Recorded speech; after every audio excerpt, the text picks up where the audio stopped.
نحمده ونصلي على رسوله الكريم اما بعد فاعوذ بالله من الشيطان الرجيم بسم الله الرحمن الرحيم ولا تقولوا لمن يقتل في سبيل الله اموات بل احياء ولكن لا تشعرون وقال النبي صلى الله عليه وسلم الحسن والحسين سيدا شباب اهل الجنة رضی اللہ تعالی عنہما صدق اللہ العظیم۔ کہہ دو غم حسین منانے والوں سے مومن کبھی شہداء کا ماتم نہیں کرتے، ہے عشق اپنی جان سے زیادہ آل رسول سے، یوں سر عام ہم ان کا تماشا نہیں کرتے، روئے وہ جو منکر ہے شہادت حسین کے، ہم زندہ جاوید کا ماتم نہیں کرتے۔ میرے محترم بزرگوں، نوجوان ساتھیوں، عزیزان گرامی، آج ہم اور آپ جس مہینے میں داخل ہیں اور جس دن کی مناسبت سے ہم لوگ یہاں جمع ہوئے ہیں، یہ دن اور یہ مہینہ بہت ہی محترم مہینہ، آج اسلامی تاریخ کا یہ پہلا مہینہ اور آج 9ویں محرم الحرام ہے، جس میں سے امید کرتے ہیں کہ ماشاءاللہ اکثر بیشتر آدمی روزے سے ہوں گے، اگر نہیں ہوں گے تو کل رکھیں گے یا پرسوں رکھیں گے۔ اس میں بہت سارے واقعات اور بہت سارے حادثات نما ہوئے ہیں، جس کی ایک نہیں ہزاروں واقعات ڈھیر ساری پڑی ہے، اور حالات کے تناظر میں آج جو ہم لوگ قرآن و حدیث سے ہٹ کر گناہوں کا کام کا ارتکاب کرتے ہیں، یہ بالکل ناجائز اور حرام ہے۔ ہمیں یہ دیکھنے کو لگتا ہے کہ یہ اسلامی کلچر ہے، یہ اسلامی تاریخ ہے، یہ اسلامی باتوں کی بتائی ہوئی ایک جو ہے کیریکٹر ہے جس پر انسانوں کا عمل کرنا اس کے لیے کامیابی کا راز ہے، لیکن یہ بالکل حقیقت سے ناواقف ہے، بالکل حقیقت سے الگ ہے۔ ہم اور آپ ہر شخص جانتا ہے واقعہ کربلا۔ واقعہ کربلا میں کیا ہوا، پہلے ہمیں واقعات کو جاننا پڑے گا، اسلامی تاریخ کو سمجھنا پڑے گا، اسلامی کلچرز کو سمجھنا پڑے گا کہ قرآن و حدیث کی روشنی میں آج اس کی مخالفت کر کر ہم تعزیہ بناتے ہیں، ڈھول تاشے لگاتے ہیں، مزاروں کا چکر کرتے ہیں، فاتحہ خوانی کرتے ہیں، نہ جانے کیسے کیسے اسلامی رسومات سمجھ کر ہم گناہوں کا کام کرتے ہیں۔ میں آج آپ کو مختصر وقت میں مختصر باتیں کہہ کر میں آپ لوگوں کو میں ایڈریس اور مخاطب کروں گا۔ واقعہ کربلا کو ہم اور آپ نظر کے سامنے رکھیے، یہ اتنا دردناک اور المناک واقعہ ہے کہ حضرت حسین رضی اللہ تعالی عنہ کی شہادت کا دردناک اور ان کے فیملی میٹرز کا بالکل دردناک واقعہ ہے۔ یزید جو حضرت حسین رضی اللہ تعالی عنہ کو بار بار اصرار کر رہے تھے اور آپ کو اپنی حکمرانی کو تسلیم کرانے کی کوششیں کی جا رہی تھی، یزید حضرت حسین رضی اللہ تعالی عنہ کے کٹر دشمن ہے، وہ اپنے وقت کے بادشاہ ہیں، وہ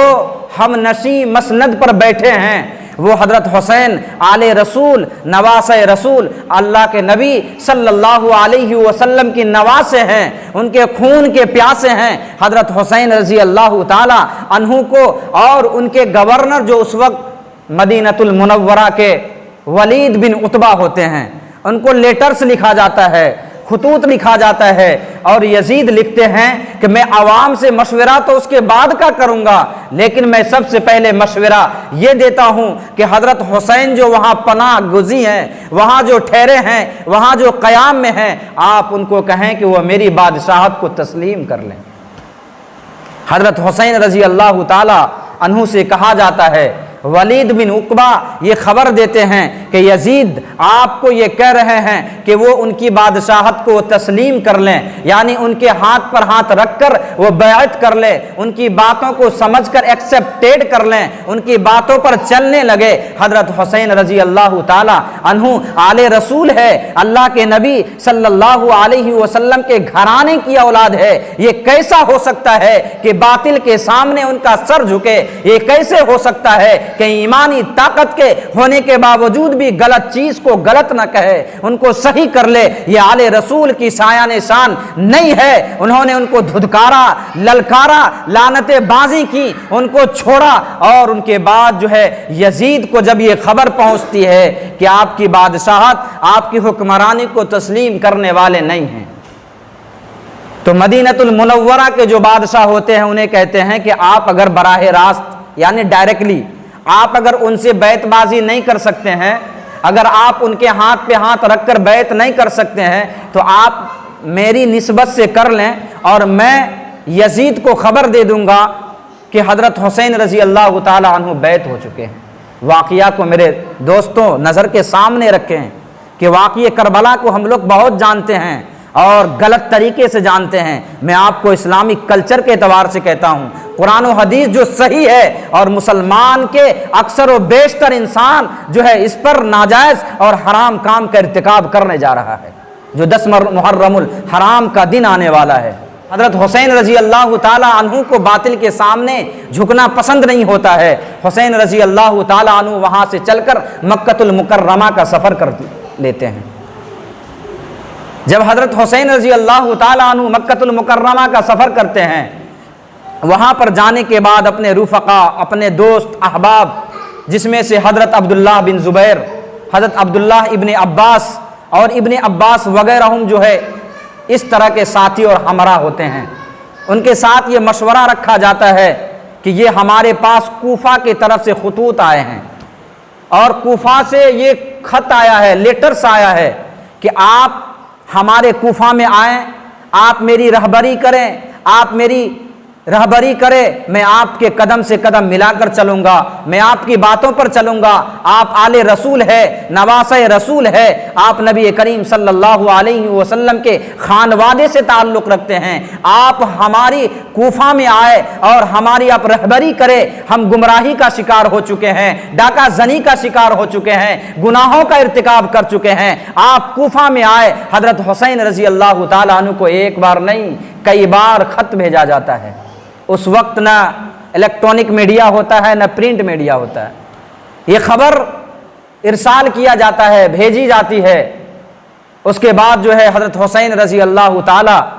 عنہ آپس میں مشورہ کرتے ہیں، تو ان کے جو رفقا ہوتے ہیں، دوست ہوتے ہیں، وہ کہتے ہیں کہ ایسا بھی ہو سکتا ہے کہ آپ کو کسی بہانے سے یہاں بلا لے اور آپ کے اوپر طرح طرح کا ظلم کرنے لگے،